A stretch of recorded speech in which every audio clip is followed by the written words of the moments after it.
Muy buenas tardes, mi nombre es Melissa Osorio, soy médica veterinaria de la Universidad de Antioquia. El día de hoy voy a hacer una presentación acerca del paso 5, análisis final del problema, cambio climático y su impacto sobre la producción animal de la materia ambiente y sistema de producción animal. Básicamente en este trabajo lo que teníamos que hacer era plasmar la interacción que hay entre el cambio climático y la producción animal en un mapa conceptual. Lo que hice para este trabajo básicamente fue coger mi mapa conceptual y segmentarlo. Y lo voy a manejar o lo voy a tratar por partes, ¿cierto?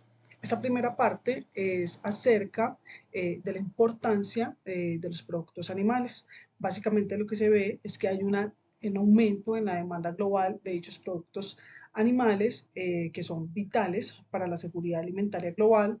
Para este caso, básicamente lo que hice fue traer una frase textual donde se habla de que los productos animales son vitales para la seguridad alimentaria global, proporcionando el 17% del consumo global de kilocalorías y el 33% del consumo global de proteínas. A pesar de que estamos en una época en donde básicamente ahora todos son conceptos fitness, ejercicio, dietas, una alimentación rigurosa, lo que seguimos viendo es que obviamente digamos que esta proteína animal sigue siendo muy importante y por eso se podría decir que viene en auge. Obviamente eso tiene unas repercusiones y unos impactos a nivel obviamente del entorno o de la naturaleza. Aquí quiero hablar acerca, me parece muy importante, lo puse como el punto uno en el mapa conceptual, y es acerca como tal de los cultivos, de la agricultura, ¿cierto? Se sabe que la agricultura aporta un 25, un 33% de las emisiones de gases de efecto invernadero, que básicamente es lo que, digamos que ha generado como tal este cambio climático y la variabilidad climática, que es una consecuencia como tal de este cambio.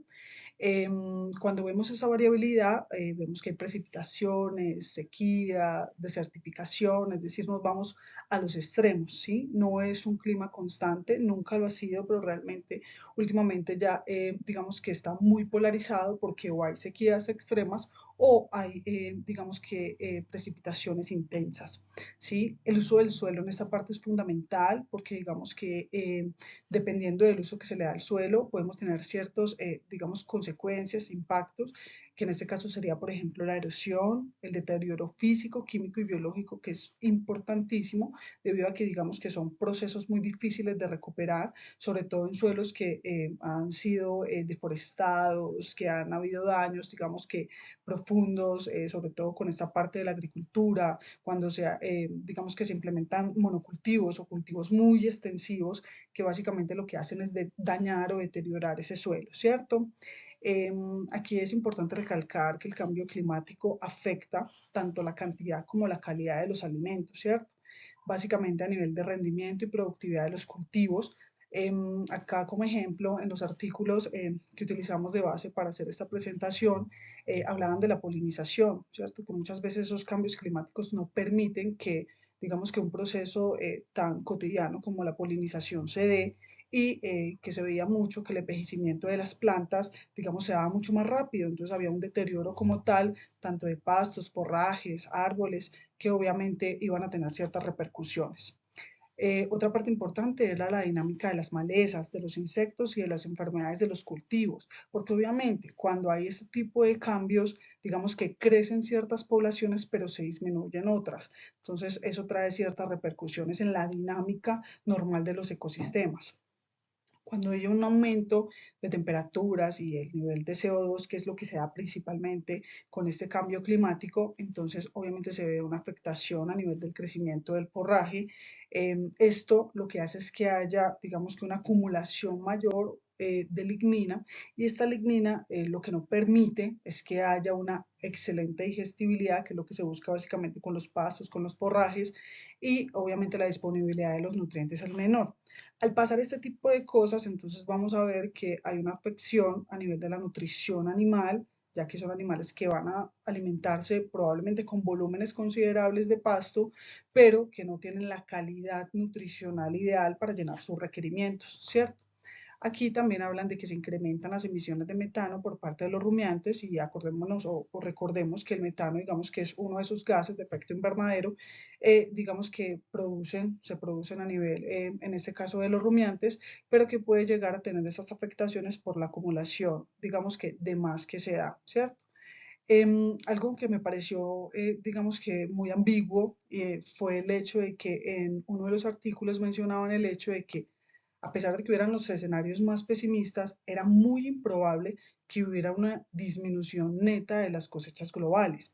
Incluso daban un ejemplo acerca de China, donde hablaban de que el hecho de lo que iba a pasar en China era que iban a tener que mover o reorganizar o digamos que cambiar de lugar donde se hacían o donde se sembraban pues como tal cultivos de maíz, arroz y que lo que se esperaba era que al hacer esos movimientos las cosechas vinieran mejor, es decir, digamos que tuvieran mejor producción esos cultivos. Entonces, digamos que es algo muy ambiguo y aquí cabe resaltar que es complejo porque cuando se presentan este tipo de escenarios, digamos que todo parte de la educación que se puede hacer ante los productores, ante la industria, ¿cierto? ¿Qué tanto se puede educar? Entonces ahí uno dice, bueno, es complejo porque le estoy diciendo que el cambio climático nos va a afectar, va a traer consecuencias, va a deteriorar el medio ambiente, pero pasan ejemplos como estos que vemos ahí en China y donde se dice que realmente la disminución de las cosechas globales no se van a ver disminuidas. Entonces es complejo, digamos que tratar de hacer que las personas entren en razón y que vean que realmente eso es un problema que nos atañe a todos. Acá voy a hablar de esa contribución de la producción animal al cambio climático, entonces quería resaltar sobre todo las emisiones de gases de efecto invernadero. Se habla que la contribución de la producción animal es del 14.5 de las emisiones globales, ¿cierto? Entonces digamos que es muy considerable esta producción.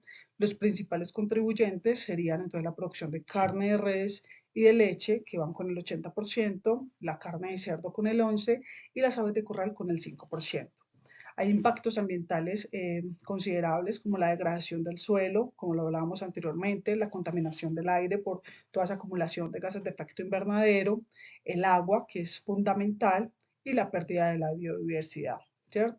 A nivel de disponibilidad del agua, digamos que hay afectaciones tanto en las fuentes de agua como la parte en la que los sistemas utilizan dicha agua para poder ser productivos, ¿cierto? Entonces necesitamos el agua para los animales, para que una vaca pueda dar leche necesita cierta cantidad de agua al día. Entonces, digamos que toda esta contaminación, todo este deterioro que pueden haber a nivel de las fuentes de agua, obviamente van a impactar directamente toda esta parte productiva, ¿cierto?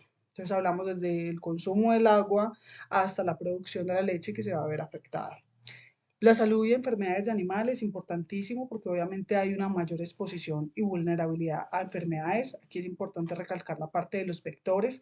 Nosotros, por ejemplo, en ganadería de bovinos nos vemos muy expuestos a hemoparásitos y estos hemoparásitos son transmitidos tanto por garrapatas como por moscas. Y vemos que obviamente los extremos, cuando vemos estos cambios climáticos tan marcados, cuando tenemos veranos muy intensos o cuando hay lluvias demasiado prolongadas o inviernos demasiado largos, como fenómeno del niño y fenómeno de la niña, vemos que este tipo de enfermedades afectan mucho más al ganado, ¿cierto? El estrés por calor o el estrés calórico es importantísimo recalcarlo. Hay lugares en donde las temperaturas suben demasiado, entonces obviamente vamos a ver ciertas afectaciones a nivel de reproducción, producción, esas funciones fisiológicas.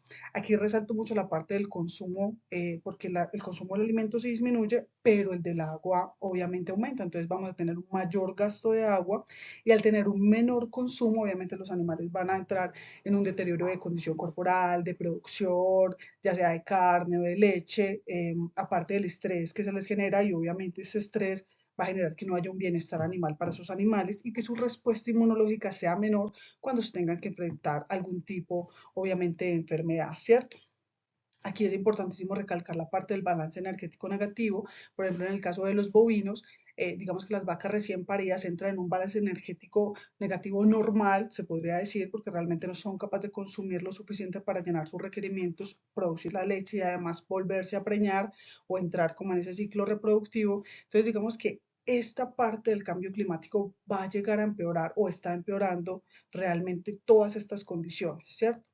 Cuando hablamos de pérdida de la biodiversidad, aquí es importante recalcar que estamos hablando es que se pueden perder especies realmente, no solo las razas, sino estamos hablando de especies que pueden simplemente extinguirse porque no hay una buena reproducción, porque no se puede realizar la migración, porque hay demasiada mortalidad o las distribuciones, ¿cierto? Que ya no se encuentran en los lugares que se encontraban anteriormente.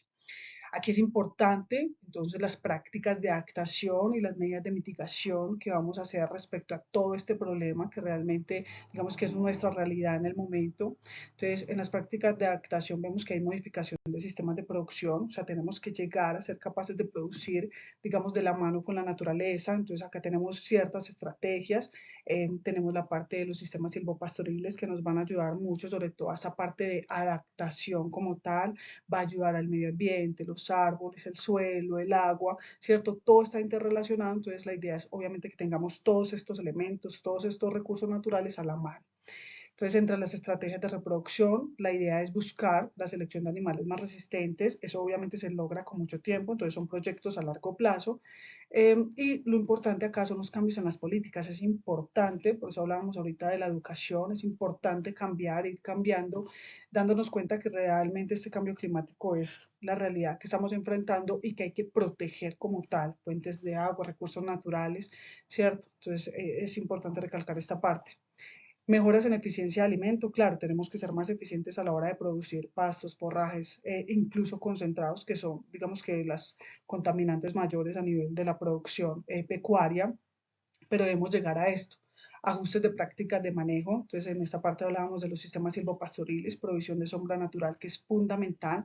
Además de que estos sistemas silvopastoriles nos van a ayudar a unir como tal parches de bosque que normalmente estaban aislados, y esto va a permitir incluso que la biodiversidad mejore, ¿cierto? Que realmente puedan migrar animales, especies de todas clases, para que realmente se forme un ecosistema que pueda vivir en armonía, ¿cierto? O simbiosis. Las medidas de mitigación, entonces encontramos la reducción de emisiones de gases de efecto invernadero. Aquí es importante entonces que se va a dar a través de la eficiencia de producción, forraje y alimentación, ¿cierto? La gestión del estiércol, fundamental para evitar esas emisiones de gases de efecto invernadero, la adopción de tecnologías de energía renovable.